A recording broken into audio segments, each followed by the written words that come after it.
My name is Julia Douglas, and when I close read an assignment, the first thing that I do is I go and I read all of the titles, all of the headings of each paragraph, and like how the article is split up differently, like we did in class when we identified the title, the authors, the different headings, and then we also went through and looked at like the main terms, like the terms in bold or in italics, what was underlined, if there's any of that. So first I went through and did that, and then I actually read the article. And as I was reading it, I did different things. So like things that seemed important to me, like that would be main points or good parts of evidence, I would underline those. And anything involving like numbers or like data, I would like put a star next to it so that I could refer back to it, whether it was a table or a chart or just like some numbers within the paragraph. I did that. And then I also circled all the words that I didn't know, and I looked them up so I could define them so I had a better understanding of the material. So in doing that, there's lots of benefits to it, such as knowing what you're reading if you don't know the word right away, like looking it up, defining it.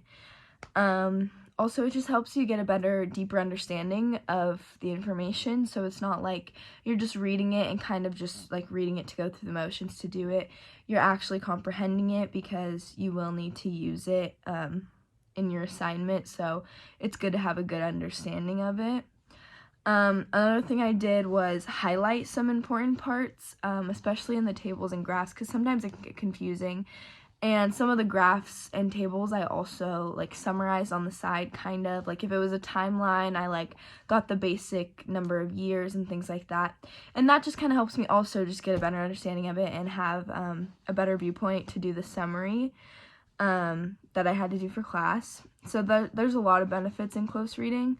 Some of the like disadvantages, I guess, the difficulties in close reading would be it kind of takes, it feels time consuming because it takes more time than just regular reading it. It's also easy to lose like the main idea of a sentence if you're so worried about the specific words, so that can be difficult at times. Also, I say the biggest part is it's just pretty time consuming because it takes longer than just reading it, but it does give you a better understanding of it, so I think there's some things like you have to take the good with the bad. And I'd say another difficulty would be going back and remembering like what you wrote, because sometimes your notes can be like a little unclear, so making sure that your notes you write are get to the main point and it's not too many words so that you just know what you're talking about when you go and look back at it. So overall, I think there's a few disadvantages, but mainly benefits to close reading, and I just think it helps you get a better understanding of the material. Thank you.